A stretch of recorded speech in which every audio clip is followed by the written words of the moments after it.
बहुजन समाज की, इससे कैसे उबर पाए।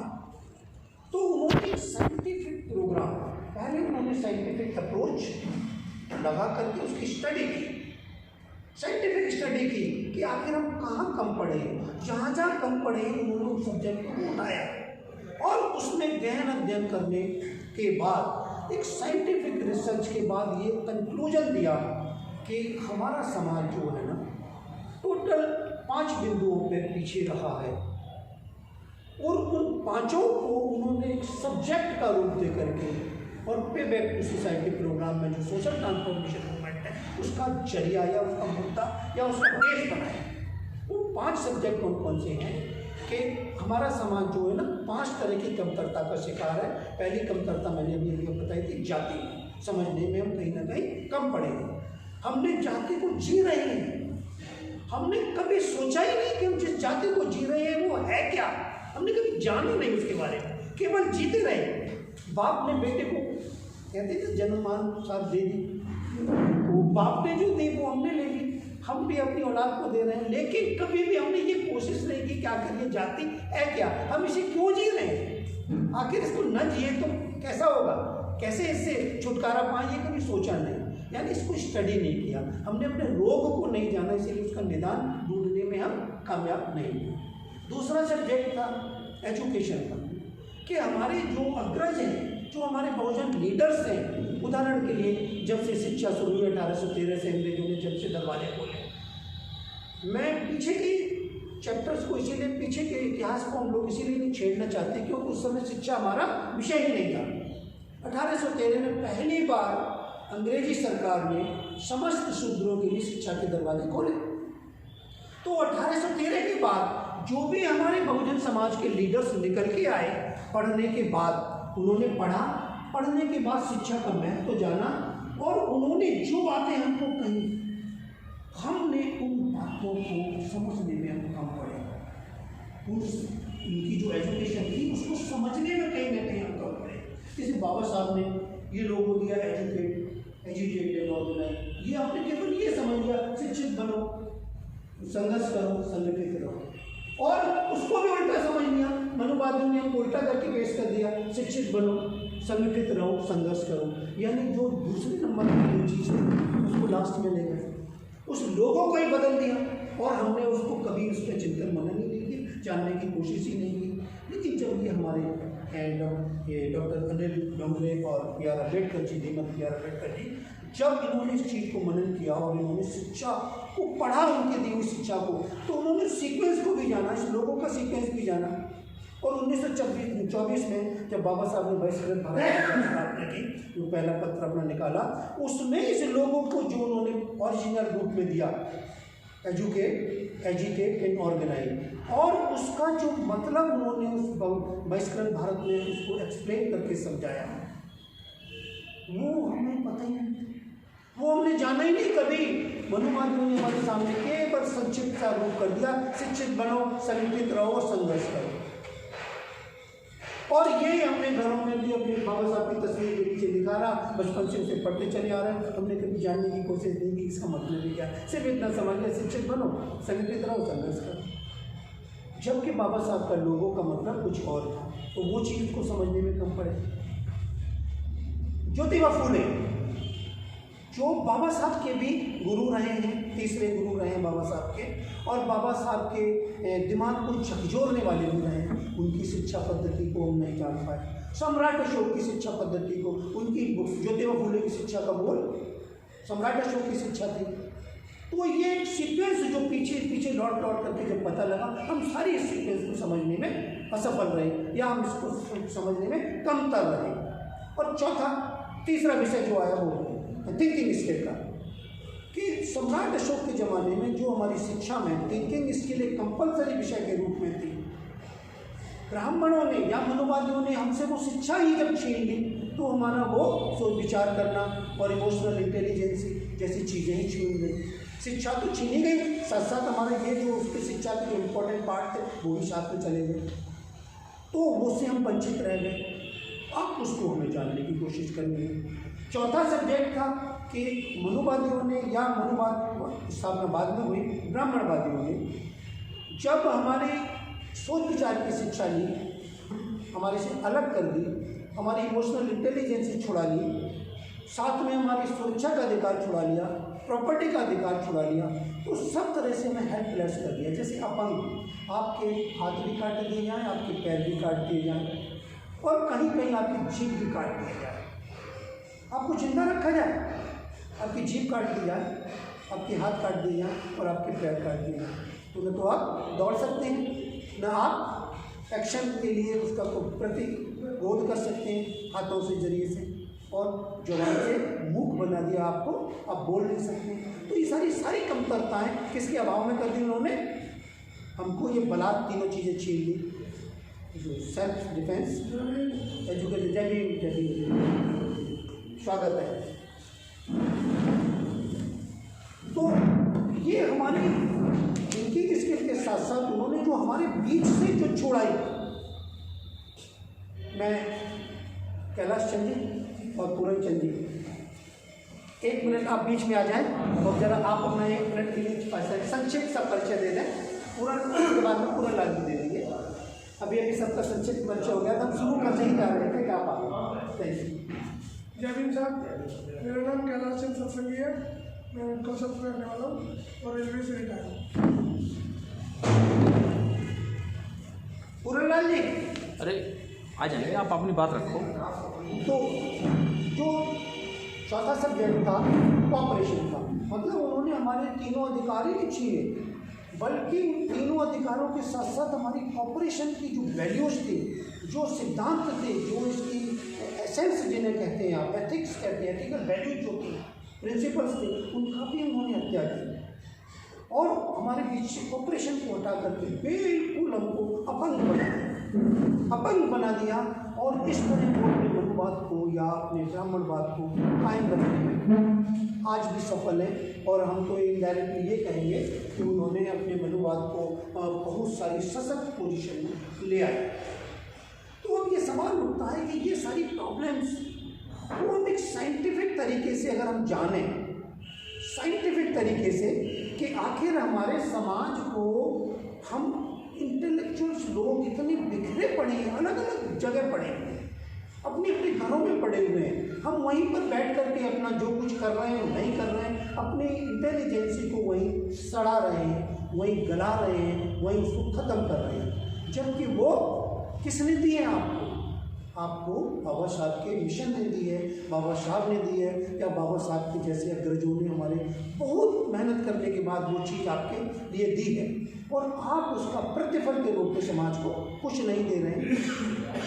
तो ये जो पे बैक टू सोसाइटी प्रोग्राम जो हमारे धीमन पी.आर. अम्बेडकर जी ने शुरू किया है, उसका पूरा का पूरा उद्देश्य है, उस उद्देश्य का पूरा निचोड़ हमारे इन 3 सेंटेंसेज में आता है। इसमें कोई यहाँ पर एक बात बता दूँ लगे हाथों कि पीबीएस में कोई धार्मिक, राजनीतिक या कोई संघर्षात्मक संस्था नहीं है। Pay back to society programme is not a religious, political and educational programme, ठीक है। ये सिंपली गैर राजनीतिक, गैर धार्मिक और गैर संघर्षात्मक प्रोग्राम है। इसका उद्देश्य देखिए इसमें छुपा हुआ है, अशोधित अम्बेडकरवाद का शोधन करना, अशोधित अनएक्सप्लोर्ड अम्बेडकरिज्म। अब Bahujan community have to explore unexplored Ambedkarism.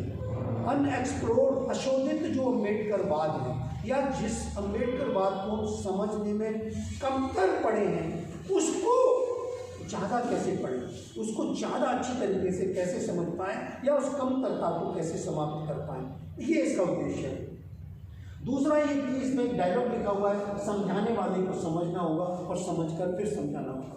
ये डायलॉग 26 अप्रैल 1995 महालक्ष्मी टॉकीज कैंपस मुंबई, जयंत मल्होत्रा का एक कैंपस है, महालक्ष्मी को उसके पूरी प्रॉपर्टी के वो मालिक हैं, उसी में महालक्ष्मी सिनेमा भी है, वहीं पर उनका ये जो ब्लेड का फैक्ट्री है उसी में महालक्ष्मी कैंपस में टोपाज ब्लेड, हाँ ब्लेड का टोपाज ब्लेड का, हाँ उसका वो कैंपस है, उसी में फैक्ट्री है उनकी।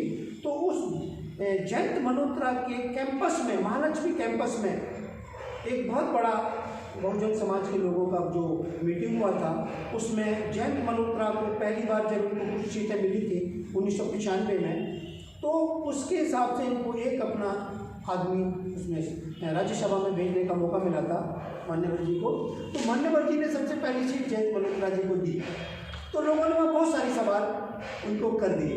मीटिंग हुई, मीटिंग में एक पत्रकार ने और एक हमारे समाज के कार्यकर्ता ने भी सवाल पूछा कि साहब आप तो बहुजन के लिए लड़ रहे हैं और आपको मौका मिला पहली बार राज्यसभा से किसी को नॉमिनेट करने का, तो आपने जयंत मल्होत्रा को नॉमिनेट कर दिया, ये तो बहुजन समाज से नहीं है। तब काशीराम जी ने ये सेंटेंस बोला था और ये 3 बार बोला था उस कैंपस के अंदर।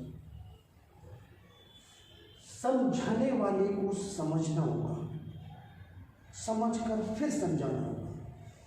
इसका शाब्दिक अर्थ आपके दिमाग में पूरी तरह अच्छी तरह आ गया होगा। इसका गहन मतलब यही है कि इस चीज़ को पहले समझना होगा कि मैंने ऐसा क्यों किया। हमारे जो अग्रज हैं, बाबा साहब हैं, नायक काशीराम जी हैं, ज्योतिबा फूले हैं, इन्होंने जो कुछ बोला है वो ऐसा क्यों बोला, ये सारी चीज़ें हमको पहले समझनी पड़ेगी, तभी हम वो आगे जा कर के समाज को समझा पाने में कामयाब होंगे। तो ये सेंटेंस जो है सारे मूवमेंट की जड़ है, सारे मूवमेंट की पहली सीढ़ी का काम करता है कि समझाने वाले को समझना होगा, समझकर फिर समझाना होगा। और हम आपस में सारे लोग जो है ना वो समझाने वालों की कैटेगरी में आ सकते हैं, बशर्ते कि हम उस चीज़ को समझ लें कि हमें समझाना क्या है, हमें समझाना क्या है। जो 18 मार्च 1956 को बाबा साहब ने आगरा में वो डायलॉग बोला था कि मुझे मेरे समाज के पढ़े लिखों ने मुझे धोखा दिया। अगर वो धोखा नहीं दिया, मतलब ये मान के चलो कि जो वो उम्मीद कर रहे थे कि अभी तो उनकी वेदना थी कि मेरे को धोखा दिया, मान लो ये धोखा नहीं देते वो लोग, तो वो क्या कर रहे होते, वो क्या उम्मीद उन लोगों से कर रहे होते पढ़े लिखों से। आपको समझना है और वो क्या उम्मीद कर रहे थे आपको। उनका मतलब ये नहीं था आप ये पढ़े लिखे लोग धोखा दे रहे हैं, नहीं, ऐसा नहीं। वो धोखा नहीं देते तो क्या करते, इसका जवाब उन्होंने एनिहिलेशन ऑफ कास्ट में 1936 में जाके दिया। 36 में वो दे चुके थे पहले कि वो किस तरह का समाज चाहते थे और वो उस समाज की पढ़े लिखे लोग स्थापना नहीं कर पाए। उन्होंने एनिहिलेशन ऑफ कास्ट में बोला है कि एक आदर्श समाज क्या होता है। आदर्श समाज की उन्होंने परिभाषा दी है कि उसमें 10 डॉक्टर, 20 इंजीनियर, 30 एडवोकेट। यहीं पर उन्होंने बात को खत्म किया है कि जिस समाज के अंदर 10 डॉक्टर, 20 इंजीनियर, 30 एडवोकेट होंगे वो समाज को कोई भी टेढ़ी नजर से नहीं देख पाएगा। उस समाज का अहित करने की बहुत सोच समझ करके हिम्मत कर पाएगा। ये चीज वो चाहते थे, जिसको हमारे पढ़े लिखों ने समझा नहीं और वो पढ़ लिख करके भी पढ़ते लिखते गए, अपना ज्ञान का वर्धन करते रहे, अपना स्वयं का विकास करते रहे, लेकिन अपने समाज का विकास उन्होंने नहीं किया। तो वो जो वेदना थी उसको काशीराम जी ने समझा था, इसीलिए उन्होंने ये डायलॉग बोला था कि समझाने वाले को समझना होगा, क्योंकि हम पढ़े लिखे हैं, हम समझाने वाले बन सकते हैं समाज के लिए। तो हमें क्या समझना होगा, वो वेदना समझनी होगी कि बाबा साहब को अगर पढ़े लिखे लोग धोखा नहीं देते तो क्या करते, तो क्या करते। वो उम्मीद करते थे जो हम आज करने जा रहे हैं कि हम अपने समाज को जागरूक करने का काम हमने नहीं किया या अपने समाज को पे बैक टू द सोसाइटी नहीं किया। वो वेदना उन्होंने वहाँ व्यक्त की थी। तो वो आज हम उस चीज़ को जान करके एक साइंटिफिक प्रोग्राम, धीमन प्यार अम्बेडकर जी और अनिल डोंगरे जी ने एक साइंटिफिक प्रोग्राम डिजाइन किया है, एक साइंटिफिक पैटर्न पे ये प्रोग्राम डिजाइन किया है। इसमें 5 सब्जेक्ट, ये सारी की सारी मैंने भी आपको भूमिका बताई है कि उन्होंने ये 5 चीज़ें कि हमारे समझाने वाले जो हैं उनको 5 चीज़ों को खुद समझना होगा। सबसे पहले जाति की समस्या, दूसरा बहुजन लीडर्सों की जो education philosophy of Bahujan leaders in context to social transformation movement, Bahujan समाज को अपलिफ्ट करने के लिए हमारे बहुजन नायकों की जो शिक्षा की दर्शन है वो कैसे प्रयोग किया जाए। तीसरा सब्जेक्ट मैंने बोला थिंकिंग स्किल का, जो हमसे छुड़ा लिया गया वो रखा। चौथा ऑपरेशन रखा। और पांचवा जो सब्जेक्ट रखा वो रखा है रिकंस्ट्रक्शन ऑफ सोसाइटी। आपका कंस्ट्रक्शन तो हो चुका है, आप बहुजन समाज बन चुके हो, आपका कंस्ट्रक्शन हो चुका है, लेकिन ये कंस्ट्रक्शन जीर्ण शीर्ण अवस्था में आ गया। इस कंस्ट्रक्शन में डैमेज एक नेचुरल लॉ है। उस नेचुरल लॉ के तहत इसमें डैमेज होता है। तो आपका घर भी घर बनवाते हैं तो इसमें धीमे धीमे क्षरण होता है ना, देख रहे हैं आप पीछे देख रहे हैं, थोड़ा थोड़ा इसमें नुकसान होता रहता है, इसमें क्षय होता रहता है, क्षय होता रहता है। अगर हम इसका रिपेयर न करें, इसको रिकॉन्स्ट्रक्ट न करें तो क्या होगा, ये पीछे खंडर में तब्दील हो जाएगा। ऐसे ही हमारा समाज जो है ना वो खंडर में तब्दील होता जा रहा है, हम उसका रिकॉन्स्ट्रक्शन करने में असफल रहेंगे। तो ये 5 सब्जेक्ट हैं जिनको मैं ये चाहता हूँ कि आप लोगों को, हमने अभी 25 दिसंबर को एक प्रोग्राम किया था सम्राट अशोक पर, उसमें करीब 100 के करीब लोगों की मतलब उपस्थिति थी। उसके बाद 3 इसको जनवरी को किया माता सावित्रीबाई फुले के जन्मदिन के रूप में, और सबको हम लोग महाना इसके सम्राट अशोक के उसकी जन्म सदी से जोड़ते गए। और उसी तहत 10 तारीख को हमने फिर एक आपके आगरा के पढ़े लिखे लोगों का, जिन्हें हम समझाने वाले समझ सकते हैं कि ये समझाने वाले बन सकते हैं, उन लोगों को हमने करीब 39 लोगों को उस दिन 10 तारीख को बुलाया था। उनको हमने इसी विचारधारा, इसी आइडियोलॉजी को देने की कोशिश की। उनमें से भी हम लोगों ने फिर विचार मंथन किया कि उनमें से भी कुछ लोग ज़्यादा क्रेमिश बन सकते हैं, ज़्यादा लायक बन सकते हैं। तो उसमें फिल्ट्रेशन करके, हालांकि ऐसे लोग भी थे उसमें जो नहीं आए थे, लेकिन फिर भी हम समझते हैं कि ये लोग उस मिशन के लिए कामयाब साबित हो सकते हैं, ये समझाने वाले बन सकते हैं।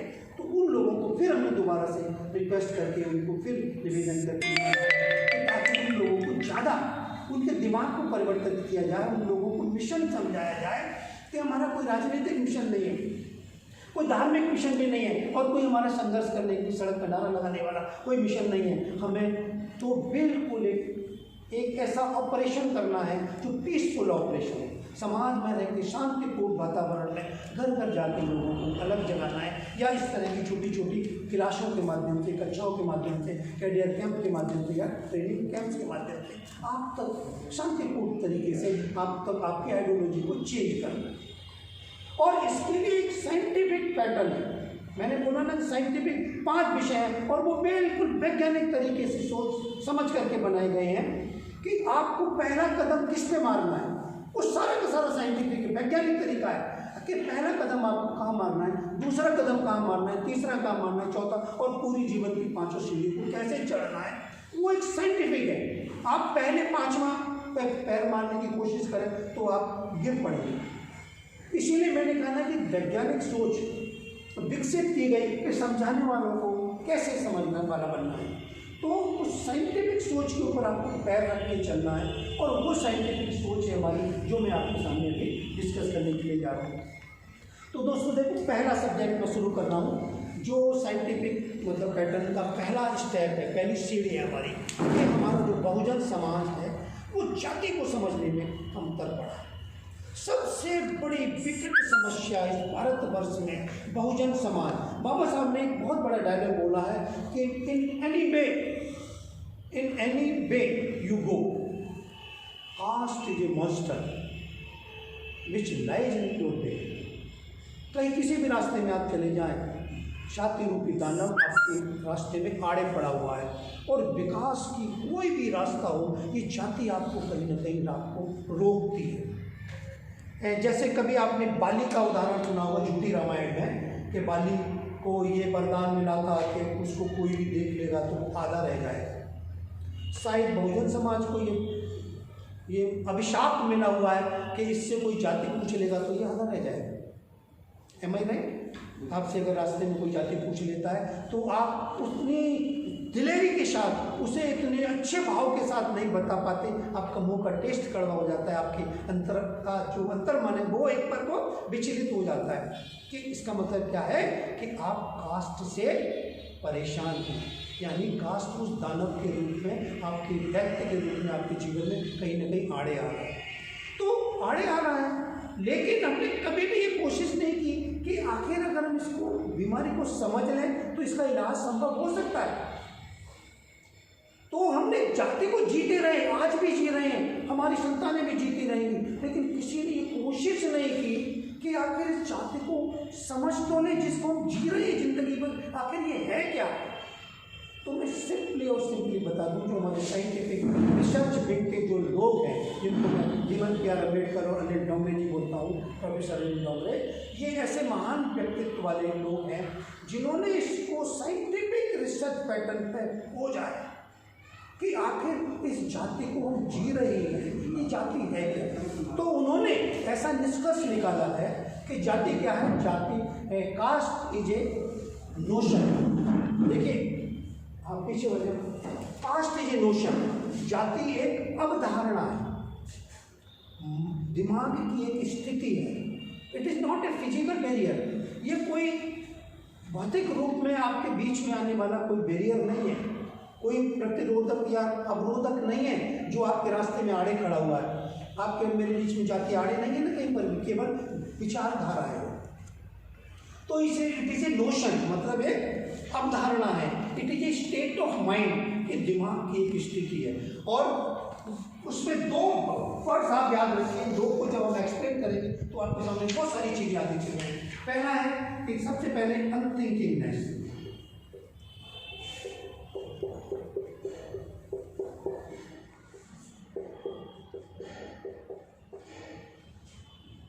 Cast is a unthinkingness, caste मैंने भी बोला, caste is a notion, it is a state of mind, ये मानसिक स्थिति है। और स्टेट कौन सी है, स्टेट ऑफ अनथिंकिंगनेस, ये गैर सोच विचार करने वाली एक अवधारणा है। दूसरा वर्ड है स्टुपिडिटी।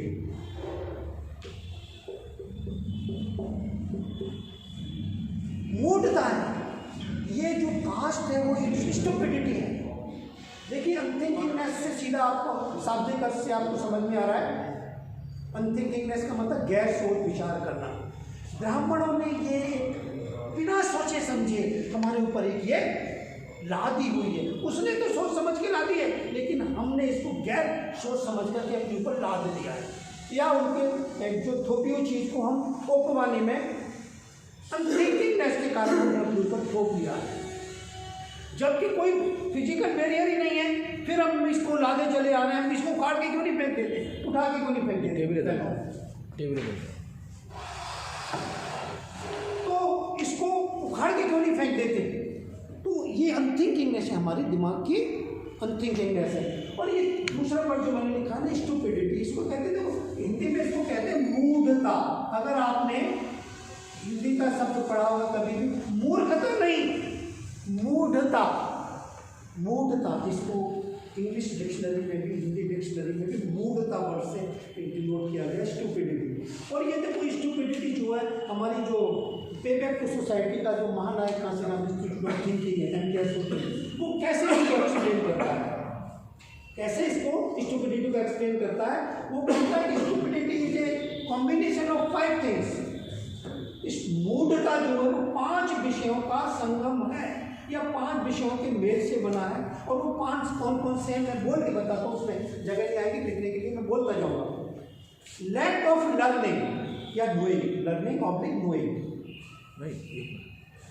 अजय लाओ तो मैंने, lack of learning, lack of thinking, lack of understanding.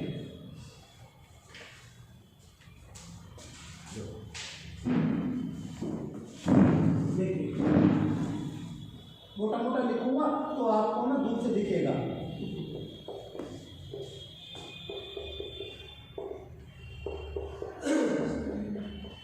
देखो lack of learning, public knowing भी देख सकते हैं आप इसके साथ में, ठीक है। लैक ऑफ लर्निंग, पहला लैक ऑफ लर्निंग यानी हमें सीखने की कमतरता। दूसरा lack of thinking,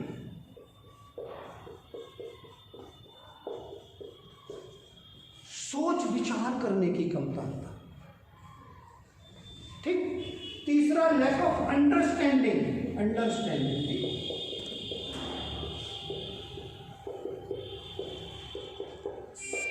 lack of understanding यानी अंडरस्टैंडिंग समझना, समझते हैं ना कि हमारी बात को समझ रहे हैं कि नहीं समझ, डू यू अंडरस्टैंड कहते हैं ना, तो समझने की कमतरता। ठीक। और नेक्स्ट और लिखता हूँ आगे,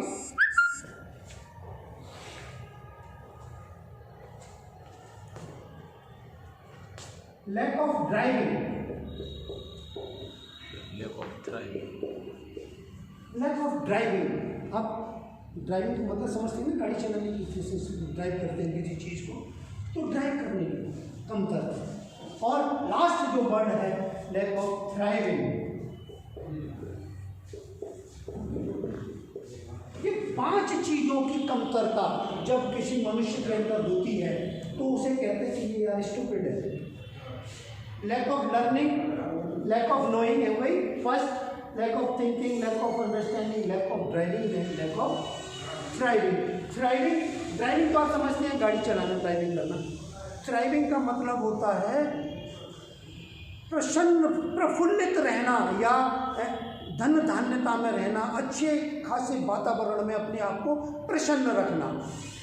थ्राइविंग मतलब उन्नति करते हुए जीना, आगे बढ़कर के जीना, बड़ा खुशहाली के साथ, थ्राइविंग जिसे कहते हैं। तो ये 5 वर्ड के कॉम्बिनेशन से स्टुपिडिटी बनी है। तो ये 5 चीजें किस में आती है? जाति में। जाति की जो परिभाषा है ना, मैंने बोला caste is a stupidity. Caste जो है वो मूढ़ता है, और वो किसने थोपी हुई है? ये मूढ़ता किसने थोपी हुई है आपके पास? ब्राह्मणवादियों ने थोपी हुई है। अच्छा, इसके अलावा भी देखो, मैं कास्ट की और सारी मतलब वो बताता जाता हूँ आपको साथ साथ बोल बोल के। Caste is the state of isolation. Isolation का मतलब है एकांतवास। जैसे आपको एक जाति में आइसोलेट कर दिया ना, आप एक ही जाति में आइसोलेट, आप अपनी जाति में रहना ही आपको अहितकर लगता है। आप दूसरी जाति में जाते हैं तो वहाँ पर आपको तीन भावना का शिकार होना पड़ता है और बहुत सारी चीज़ों का शिकार होना पड़ता है। कभी कभी जिसे सामाजिक सौहार्द बिगड़ता है, आपस में लड़ाई झगड़े होते हैं, उसमें आपको परेशानी उठानी पड़ती है। तो आइसोलेशन की स्टेज है। और इसके अलावा आइसोलेशन के अलावा भी देखिए क्या ग्रेडेशन है इसमें। उन्होंने ग्रेडेशन कर दिया है आपका कि ब्राह्मण लोग पढ़े लिखे होते हैं, आप लोग अनपढ़ चूतिए गंवार होते हैं। ऐसा शब्द उन्होंने यूज कर दिया आपके लिए। गंवार होते हैं, बेवकूफ़ होते हैं, कम सोच समझ वाले होते हैं, इसीलिए बार बार आपको कहते हैं तुम आरक्षण से आए होंगे। आरक्षण से आए तो मतलब आपका ग्रेडेशन कर दिया कि आप कमतर हैं, लेकिन आपने किसी ने आपको मौका दे करके यहाँ लाया गया, कमतर है। It is a gradation. अच्छा, इस ग्रेडेशन के अलावा भी और देखिए क्या परेशानियाँ है इसमें। आपके अंदर जो सोच विचार करने का, जो आपके अंदर जो भावना आनी चाहिए, इक्वलिटी वो खत्म। No equality, no liberty, no fraternity और नो जस्टिस। ये सारी की सारी जाति की विशेषताएं। अभी हाथरस का एग्जाम्पल आपको दे रहा हूँ। नो जस्टिस देखा ना आपने, उस लड़की को बलात्कार करने के बाद मार दिया गया और एक IG रैंक का आदमी कहता है बलात्कार हुआ ही नहीं। अभी CBI की रिपोर्ट कह रही हुआ, उसका मर्डर भी हुआ, लेकिन वो कह रहे हैं बलात्कार हुआ ही नहीं। उसको जबरदस्ती पेट्रोल छलक के जला के मार दिया गया। उसको वो ट्रेडिशंस या वो उसमें भी कस्टम्स को भी नहीं निभाने दिया कि उसके माँ बाप उसको अपनी अग्नि दें या कुछ अपने क्रियाक्रम करें, वो भी नहीं करने दिया। तो ये सब क्या है? ये सारी की सारी जाति के कारण। अब इस जाति के अलावा एक और, अब जाति को और समझाने की आगे कोशिश करता हूँ कि ये सारी की सारी चीज़ें आने के बाद एक और चीज़ मैं आपको यहाँ बताना चाहता हूँ। एक लॉ ऑफ लिमिटेशन होता है, लॉ ऑफ लिमिटेशन, अंधानुकरण का नियम। अंधानुकरण का नियम। और अंधानुकरण का नियम क्या होता है?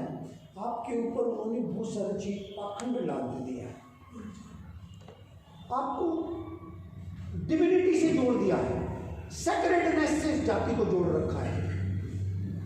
मतलब देवीय गुण क्या आपने कहीं कहीं सुना होगा। अब तो आप बहुत जागरूक हो गए। इससे पहले कहते थे जाति को भगवान ने बनाया, कहते थे ना, हमारे से बहुत साल पहले लोग कहता कि जातियाँ तो भगवान की बनाई हुई है, वर्ण भगवान के बनाए हुए हैं। ये डिविनिटी से जोड़ दिया है उसको, सेक्रेडनेस से जोड़ दिया है। ये सब क्या है? ये जाति के कारण ही तो हुआ है। तो ये सारे कारण जाति को आपके दिमाग में, ये जाति आपको समझ में आ गई कि ये केवल अवधारणा है, और इसको अवधारणा को आप फिजिकल बैरियर होता तो उसको रास्ते में तो उठा के फेंक सकते थे, लेकिन अवधारणा है तो आपको अपनी अवधारणा को अपनी अवधारणा के तरीके से निकालना पड़ेगा ना, अपने दिमाग में से। अरे दुश्मन मेरे सामने खड़ा है और मेरे पास बंदूक है तो मैं उसको मार सकता हूँ ना, लेकिन जब मुझे दुश्मन फिजिकल रूप में है ही नहीं मेरे सामने और फिर भी मेरा दुश्मन है, वो कहाँ का दुश्मन है? मेरा दिमाग ही दुश्मन है। मैंने उसको दिमाग में लाद रखा है, इसीलिए मुझे अपने दिमाग में से तो निकालना पड़ेगा उसे। तो ये चीज़ समझ में आई आपको जाति क्या है। अब मैं इसको बनाता हूँ, उसको जाति को पैदा किसने किया? सीधा सा जवाब है कि ब्राह्मण ने इसको पैदा किया। जब ये लोग यूरेशिया से ब्राह्मण ये लोग आए, आर्य लोग आए, तो इन्होंने चातुर्वर्ण की स्थापना की। ये सारे लोगों ने आपने सब जीनिस बदले, आप अच्छी तरह जानते हो, आपने पढ़ लिख रखा है, चातुर्वर्ण व्यवस्था की इन्होंने।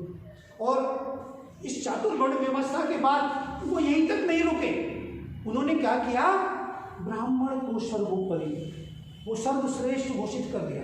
ब्राह्मण सर्वश्रेष्ठ, और ब्राह्मण सर्वश्रेष्ठ, ब्राह्मण के द्वारा जो प्रथाएं बनाई गई हैं वो भी सर्वश्रेष्ठ हैं। और इतना कह करके वो अपने आप को एनक्लोज द बॉक्स कर लिया, इनसाइड द बॉक्स कर लिया, मतलब एक गोले में अंदर कैद कर लिया कि मैं ब्राह्मण हूँ, ये मेरी विशेषता है, मैं सर्वश्रेष्ठ हूँ। अब सबके लोगों में क्या दिमाग में आई? वो सब लोग सर्वश्रेष्ठ बनना चाहते हैं, ब्राह्मण बनना चाहते हैं। तो कोई भी आदमी किसी के सामने क्लास में कह देता है कि मॉनिटर ये सबसे ज़्यादा इंटेलिजेंट बच्चा है, तो सारे लोग उसको फॉलो करने की कोशिश करते हैं कि हम भी इंटेलिजेंट बने। या इसकी कैलाशचंद जी की आर्ट कभी किसी ज़माने में बहुत अच्छी होती थी, बहुत बढ़िया, तो सारे लोग कहते थे यार कैलाशचंद जी की तरह आर्ट बनाओ, तो सारे लोग पीछे लग जाते थे। It is called law of imitation, it is called law of imitation, अंधानुकरण का नियम। लेकिन इमिटेशन में और एमुलेशन में ये दो वर्ड हैं, इनको बहुत अच्छी तरह से अपने दिमाग में बिठाना पड़ेगा। मैंने शायद 10 तारीख को उसमें कोशिश की थी, इमिटेशन और इमुलेशन को बिठाना पड़ेगा। एक इमिटेशन वो होता है जो बिना सोचे समझे किसी के पीछे चल देते हैं, आंख बंद करके अंधानुकरण करते हैं कि इसकी अच्छाई क्या है, बुराई क्या है, हमने कभी गौर ही नहीं किया, पढ़ा ही नहीं, सोचा ही नहीं, जाना ही नहीं, कोशिश ही नहीं की, और हमने उसके पीछे लघु बन गए। और एक होता है बड़ी सोच समझ करके किसी के पीछे लगना, सोच समझ के जान करके उसकी सारी अच्छाइयाँ बुराइयाँ को जान लिया मैंने, फिर मैं उसका अंधभक्त बन गया। वो भी अंधभक्त है, लेकिन एक वो है जो बिना सोचे विचारे करता है, वो भी अंधभक्त है। तो दोनों अंधभक्त हैं, लेकिन एक ने जान करके समझ करके एमुलेशन किया हुआ है, एक ने इमिटेशन किया, एक इमिटेट हो गया। तो ये जो ब्राह्मणवाद का वो जो कास्टिज्म था वो एक इमिटेशन था, लॉ ऑफ इमिटेशन करते हैं इसको, अंधानुकरण का नियम। जब उन्होंने अपने आप को सर्वश्रेष्ठ बना दिया, अपनी जो कुप्रथाएं जैसे क्या की उनकी बाल विवाह, वो नहीं चाहते थे कि ब्राह्मणों में दूसरी आदमी, मान लो विदुर हो गया, कोई आदमी विदुर हो गया तो नेचुरल वे में अब उसकी पत्नी खत्म हो गई तो वो कहीं दूसरी जगह शादी करेगा, हो सकता है वो किसी दूसरे वर्ण में शादी कर ले। तो वो कहते हैं नहीं, ये दूसरे वर्ण में शादी नहीं करेगा, हमारे पास अभी हमारी ये लड़की पैदा हुई है, चल हम तेरे को इस लड़की से शादी कर देते हैं, जब ये बड़ी हो जाएगी तेरी पत्नी होगी। ये बाल विवाह, ऐसे बाल विवाह, यानी ब्राह्मणों में वो क्रॉस ब्रीडेशन ना आए, जिसे क्रॉस वो कहते हैं ना, फर्टिलाइजेशन, वो ना हो पाए, उनकी खालिशता बनी रहे ब्राह्मणों की, इसीलिए उन्होंने बाल विवाह को शुरू कर दिया और कहा कि बाल विवाह बहुत अच्छा है, ये समाज की रक्षा का कारण है। ये अंधानुकरण। दूसरा, सती प्रथा। अगर कोई आदमी का पति मर गया तो वो कहीं दूसरी जगह किसी से शादी करेगी तो उसका वर्ण संकर बन करके जाति खराब होगी, ब्राह्मण का वो वर्ण खराब होगा। औरत कहीं दूसरी जगह जाएगी तो अगर वो प्रेग्नेंट हो जाती है तो गड़बड़ होगा। तो उन्होंने क्या किया, इसको पति के साथ ही मार दो और उसको महिमा मंडन कर दिया कि ये अच्छा काम है क्योंकि हमारी जाति की रक्षा कर रहा है। सती प्रथा, ये महिमा मंडन हो गया। लोगों ने सती प्रथा को फॉलो करना शुरू कर दिया क्योंकि ब्राह्मण कह रहे हैं ब्राह्मण सर्वश्रेष्ठ है, इसीलिए हमें भी वो चीज़ माननी चाहिए क्योंकि वो सर्वश्रेष्ठ बता रहा है इसे। विधवा विवाह निषेध, कि विधवा होने के बाद वो विवाह नहीं करेगी। अगर कोई आदमी उसको सती नहीं हो रही है तो क्या करते थे, उसके बालों को मूड करके नाई से कह करके उसके बाल मुड़वाते, उसके रंग रूप को, उसकी भौएं सब काट पीट करके और उसको सफ़ेद कपड़े पहना के वृंदावन भेज देते। आज भी आपने देखा होगा, इस सैकड़ों हजारों वहाँ पे महिलाएं वहाँ पे वृंदावन में हैं इस तरह की, यानी विवाह निषेध और मृत्यु भोज, कर्मकांड, पाखंड, जादू टोने, ये सारी चीज़ें, ये सब क्या थे? ये ब्राह्मणों के थोपे हुए लॉ ऑफ इमिटेशन के द्वारा, अंधानुकरण के द्वारा हमने अपनाई हुई चीज़ थी। ब्राह्मणों ने अपने आप को अंदर कर लिया, उसने किसी से नहीं कहा कि तुम मेरी उसको मानो प्रथा को। वो हम लोग अच्छा बनने की चाहत में, लॉ ऑफ इमिटेशन में क्या होता है कि किसी को हम अच्छा समझते तब उसका अंधानुकरण करते, उसको अच्छे बनने की चाह में हमने इन चीज़ों को फॉलो करना शुरू कर दिया। तो हमने इसे अडॉप्ट किया, क्योंकि हमने अडॉप्ट किया है तो उतारने के लिए, फेंकने के लिए आपको ही आगे आना पड़ेगा, आपको ही आगे आना पड़ेगा। और जब आप आगे आएंगे तो क्या करेंगे? अपने दिमाग में से इसको निकालना पड़ेगा। और ये अब देखिए, ये भी हो गया, जाति किसने बनाई? जाति को बनाने के क्या कारण थे? तीसरा नंबर सवाल आता है, जाति को बनाने के कारण क्या थे? कारण ये था कि वो लोग संख्या में कम थे, ब्राह्मण लोग। आर्य लोग जब आए थे तो बहुत संख्या में कम थे, आप मूल निवासी लोग ज़्यादा थे। ये कंसेप्ट तो बाद में हमारे माननीय काशीराम जी ने कह करके हमारे ज्ञान चक्षु खोले कि 15:85 का रेशो निकाल करके, लेकिन सच्चाई तो थी वो। लेकिन वो चीज़ सच्चाई को जानते थे, क्योंकि हम शिक्षा से अनभिज्ञ, उन्होंने हमको शिक्षा से वंचित कर दिया, तो हम लोग सोच ही नहीं पाए, जान ही नहीं पाए, इस 85-15 के फॉर्मूले को ही नहीं जान पाए, क्योंकि हम लोग अनपढ़ रह गए। और हमारे ऊपर इतने अत्याचार और वो दुराचार होते थे कि हम लोग केवल अपना रोटी मिल जाए, हमको जीवन मिल जाए, वही हमारे लिए काफ़ी था। तो इस तरह अपने फायदे के लिए और आपको जन्मांतर तक गुलाम बनाए रखने के लिए, तो MK Ashote इसके लिए डेफिनेशन देता है। माननीय काशीराम इंस्टीट्यूट ऑफ थिंकिंग ने डेफिनेशन ईजाद की है मनुस्मृति की। उस मनुस्मृति को वो क्या बोलते हैं? मनुस्मृतिवाद है। वो लोग, हमारे दीवान जी तो इसको सक्सेसफुल प्रोजेक्ट बोलते हैं। मनुस्मृतिवाद है successful project to convert majority thinking people into unthinking people, to perpetuate slavery culture for a long time. आपको मेजॉरिटी थिंकिंग पीपुल्स को अनथिंकिंग पीपुल में कन्वर्ट कर देना, पूरे सोच विचार करने वाले बृहद समाज को गैर सोच विचार वाले समाज में बदल करके और जन्म जन्मांतर के लिए आपको गुलाम बनाए रखने की प्रथा का नाम मनुस्मृति है। ये उनकी साइंटिफिक डेफिनेशन है। देखिए कि कितनी साइंटिफिक डेफिनेशन है ना, कि थिंकिंग पीपुल को, मेजॉरिटी थिंकिंग पीपुल को अनथिंकिंग पीपुल में कन्वर्ट करके जन्म जन्मांतर उनको गुलाम बनाए रखना, ये वाज द मेन पर्पस। अब सवाल आता है कि आप इसको एनिहिलेट कैसे कर पाओगे, इस कास्ट से, इससे छुटकारा कैसे पाओगे?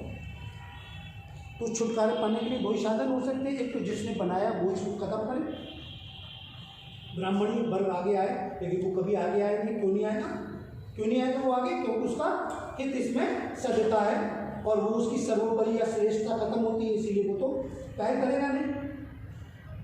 दूसरे पैर कौन कर सकते हैं? जो विक्टिमाइज है, जो हम, क्योंकि हमारे से इसको, हमको बहुत कष्ट होता है इस चीज़ से, तो हम इसको फाड़ कैसे फेंकोगे?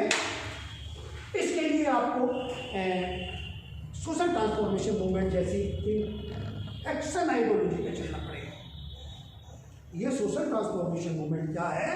ये कंप्लीटली एक्शन आइडियोलॉजी है। जो आप कह रहे हैं वो आपको करना है, कथनी पे चलना है। अब कथनी और करनी में एक रूपता ही तो अम्बेडकर इसमें, और कथनी और करनी में अंतर क्या है? मनुवाद है।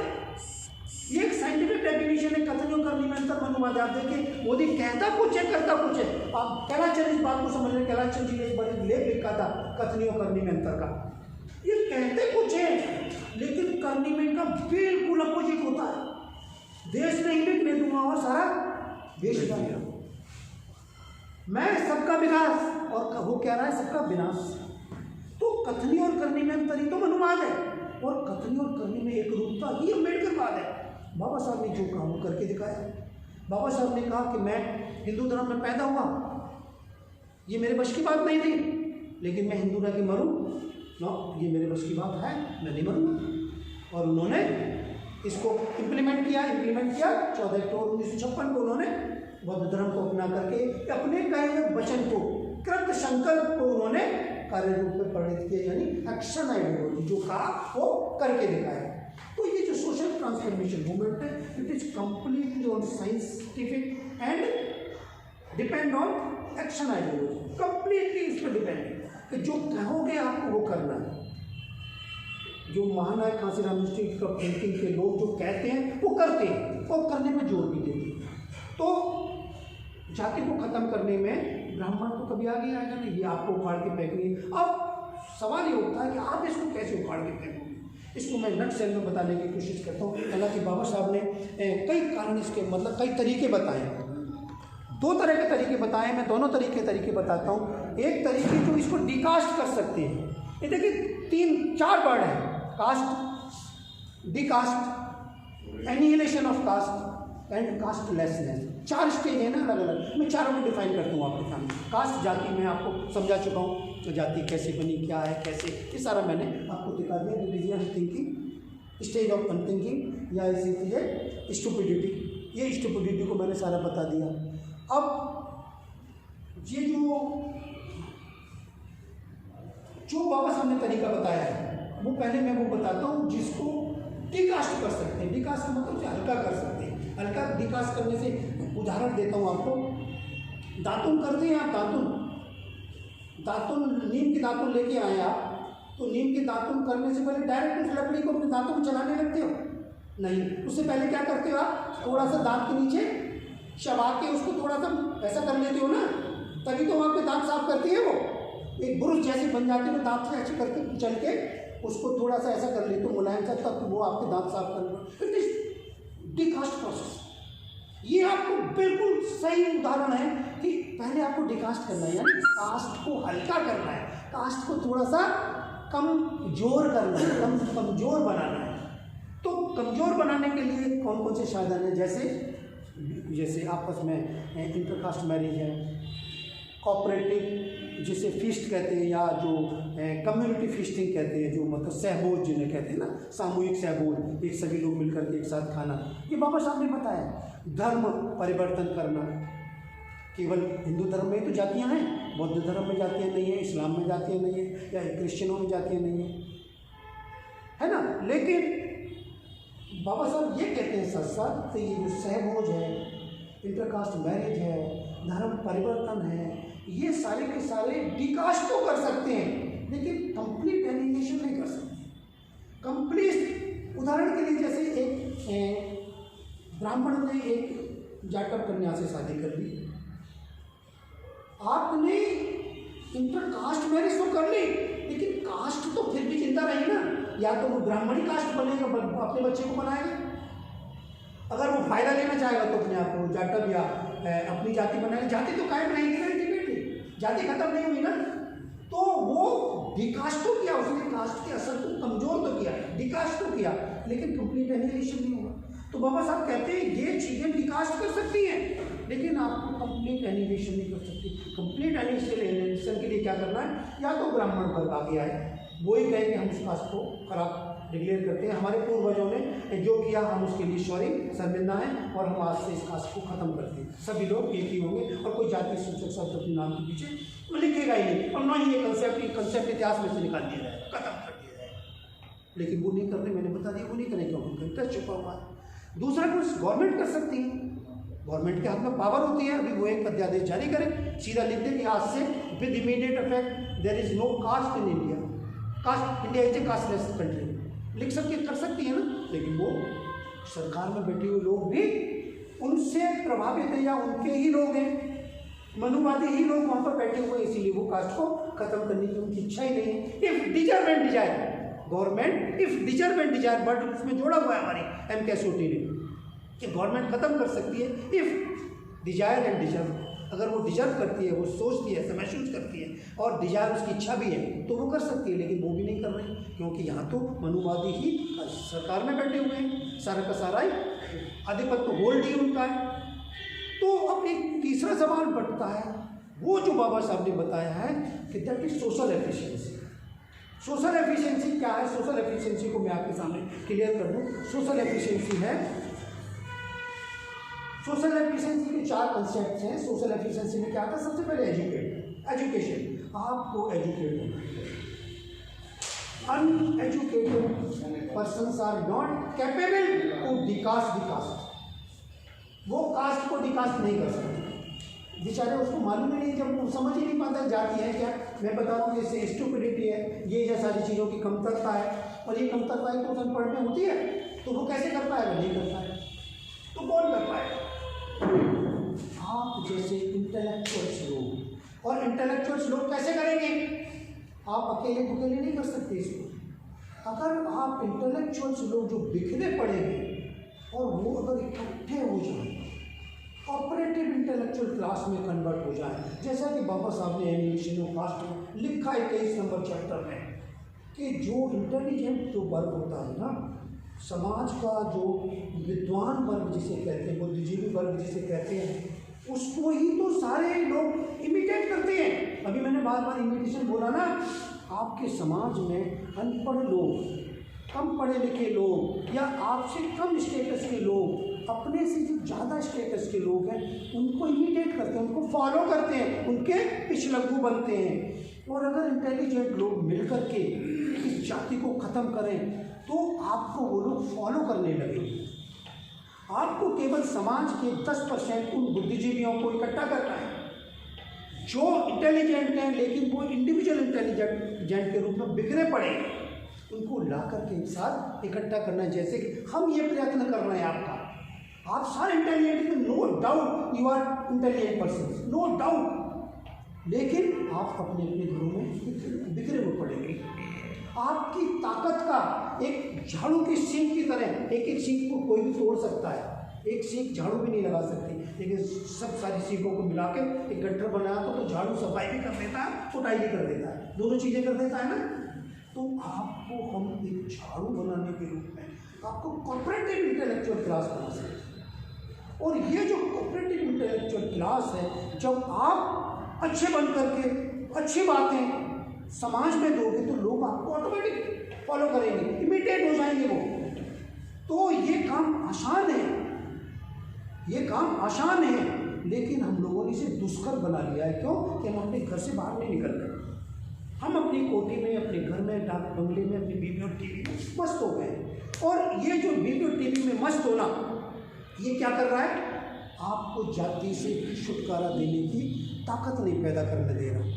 तो क्या निचोड़ निकल कर के आया जाति के लास्ट में कि आप इसको अगर इसको एनिलेट, कंप्लीट एनिलेशन करना चाहते हैं तो आपको कॉपरेटिव इंटेलेक्चुअल क्लास बनना पड़ेगा। और जो इम्पोर्टेंट चीज़ है जिसको बाबा साहब ने बोला डायनामाइट, एक वर्ड बोला है उन्होंने डायनामाइट, कि जाति को आप डायनामाइट से उड़ा दो। जो मनुवादियों ने आपके लिए जो जाति बनाई है ना, कपड़ा कहाँ गया है, जाति जो मनुवादियों ने जो जाति बनाई है उसको डायनामाइट से उड़ा दो। और डायनामाइट क्या है? बाबा साहब का मतलब ये नहीं कि डायनामाइट लेके के बारूद का डायनामाइट लगा के इनको उड़ा दो, नो। वो डायनामाइट क्या है? वो डायनामाइट आपको मैं समझा। पहली बात, डायनामाइट में जाति को समझना, जाति का कल्चर ऑफ कास्ट को समझना, जाति को समझना। जब तक आप बीमारी नहीं समझेंगे उसका इलाज नहीं ढूंढ पाएंगे। पहला कास्ट की नॉलेज है, दूसरा एजुकेशन, तीसरा थिंकिंग स्किल, सोच विचार करने की कला। अभी धीमे धीमे आके आपके चैप्टरों में आती चली जाएगी। और चौथा जो उसका फैक्टर है वो ऑपरेशन, जाति का ज्ञान, जाति की कल्चर को जानना। उसके बाद एजुकेशन उड़ाने के लिए डायनामाइट किस चीज़ से मिलके बनेगा? एजुकेशन, थिंकिंग स्किल और ऑपरेशन। इन तीनों चीज़ों को मिला के बाबा साहब कहते हैं कि डायनामाइट बन जाएगा। बारूद एक फैक्टर नहीं है, एक अवयव नहीं है। आपने देखा होगा, समझदार साइंस स्टूडेंट जो होंगे वो जानते हैं बारूद एक चीज़ से नहीं बनता है। सल्फर, जिंक, पोटेशियम और पता नहीं क्या क्या 4-5 चीज़ें मिलाकर के बनता है वो बारूद। तो ये 4 चीज़ें क्या है कि जाति को समझना, और इन जातियों के समझने के रूप में एजुकेशन, थिंकिंग स्किल और कॉपरेशन, 3 अवयव और डाल के डायनामाइट बन जाता है। और डायनामाइट बनने से जाति हमेशा हमेशा के लिए एनिहिलेट होता है। तो बाबा साहब ने जो एनिहिलेशन ऑफ कास्ट में डायनामाइट शब्द यूज किया वो मैंने आपको डिफाइन कर दिया कि डायनामाइट जो है ना एजुकेशन, थिंकिंग स्किल और कॉपरेशन में आपसी सहयोग अभी सब्जेक्ट के रूप में आपको पढ़ाया, इसलिए ज़्यादा उसमें मैं नहीं बता। तो ये कास्ट का कंसेप्ट मैं यहाँ अब ख़त्म करता हूँ आपको। अब इसका नेक्स्ट जो चैप्टर है वो मैं एजुकेशन देता हूँ। बहुजन लीडर्स के जो, या हम कहें कि बहुजन नायकों का शिक्षा दर्शन, और बहुजन नायकों का शिक्षा दर्शन किस परिप्रेक्ष्य में, किस संदर्भ में, इस संदर्भ में कि हमारे बहुजनों का अपलिफ्ट कैसे होगा, हमारे बहुजन लोग कैसे आगे आएँ, हम बहुजन जो दर्शन है, शिक्षा दर्शन है हमारे बहुजन नायकों का, उसको हम कैसे यूज करें कि हमारा जो बहुजन समाज अपलिफ्ट हो। ठीक, दूसरा सब्जेक्ट है एजुकेशन, है ना। अब एजुकेशन देखिए, मैं एजुकेशन में सीधा वहीं से शुरू करता हूँ। सम्राट अशोक मैं इसीलिए बता रहा हूँ एजुकेशन में, क्योंकि जब हमसे शिक्षा का अधिकार छुड़ाया गया तो बृहद्रथ की हत्या के बाद मनुस्मृति की रचना करा के और उसको सख्ती से लागू करके सबसे पहले हमसे डिफेंस का राइट छुड़ाया गया, सुरक्षा का अधिकार छुड़ाया गया। ये आपको गलत पढ़ा दिया गया होगा या किसी ने गलत कह दिया गया होगा कि आपसे शिक्षा पहले छुड़ाई गई। लो, सबसे पहले आपको डिफेंस का, आपकी सेल्फ डिफेंस का हथियार मतलब अधिकार छुड़ाया गया, आपसे हथियार रखने का अधिकार छुड़ाया गया। और दैट वाज कॉल्ड, बाबा साहब ने उसको 3 वर्ड दिए, प्रिवेंशन ऑफ सेल्फ डिफेंस। आपको अपने आत्मरक्षा के अधिकार से प्रिवेंट कर दिया गया, कानून बना के वंचित कर दिया, कानून बना के वंचित कि आज से कोई भी बहुजन अपने लिए कोई हथियार नहीं रखेगा। क्यों? उसके पीछे बहुत बड़ा कंसेप्ट छुपा हुआ था कि अगर आप ताकतवर रहे, आप हथियार और ये सुरक्षा में रख के रहे, हम आपसे एजुकेशन बेशक छुड़ा लें, लेकिन आप ताकत के बल पर हम कम ही संख्या में इनका हमारा ये संहार करके और अपने आप को दोबारा कर सकते हैं। इसीलिए सबसे पहले आपको निहत्था बनाया। निहत्था बनाने के लिए उन्होंने सबसे पहले आपको हथियार छुड़ा लिए, आपको सेल्फ रक्षा का अधिकार, it's called prevention of self defence. Baba Saheb ने इसको प्रिवेंशन वर्ड दिया, ठीक है। दूसरा वर्ड दिया शिक्षा, तब दूसरी बार उन्होंने आपसे शिक्षा छुड़ाई। शिक्षा क्यों छुड़ाई? मैंने बोल रहा था ना अभी आगे आएगा, शिक्षा है कि अभी जब मैं डेफिनेशन दूंगा आपको शिक्षा की। शिक्षा 3 चीज़ों का मिश्रण था, उसको एडवर्ड डिवानोवी भी आगे कंफर्म करते हैं, बाबा साहब भी कंफर्म करते हैं, जॉन डिवे भी कंफर्म करते हैं कि education was a combination of 3 subjects, knowledge plus intelligence plus thinking skill. यानी थिंकिंग स्किल एजुकेशन का इम्पोर्टेंट पार्ट था उस जमाने में। तो सम्राट अशोक ने उस थिंकिंग स्किल के बूते पर भी तो पूरे समाज को जागरूक बनाया था, विश्वगुरु बनाया था और सोने की चिड़िया बनाया था। तो जो बृहद्रथ की हत्या का जो हत्यारा था पुष्यमित्र शुंग, पहले उसने अपनी बहन की शादी बृहद्रथ से कराई, शासन प्रशासन में आना जाना घुसपैठ बनाई, दरबार में घुसपैठ बनाई।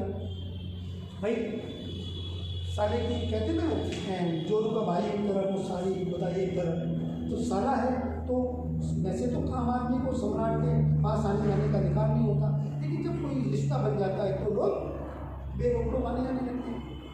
भाई साहब जब पानी है ये गिलास में, मैं गिलास पानी ले। तो बृहद्रथ ने बृहद्रथ की जब हत्या की गई तो हत्या के बाद जो मनुष्य वो जानता था कि ये जो मॉडर्न काल है या जो ये सम्राट अशोक के वंशज हैं, इसकी जो जनता है, इसकी जो प्रजा है, वो एजुकेशन इनका टॉप लेवल का है। उस एजुकेशन में 3 चीज़ों का सम्मिश्रण है। नॉलेज है यानी विषय वस्तु का ज्ञान, मुझे कुछ भी चीज़ पढ़ाई जा रही है उसका ज्ञान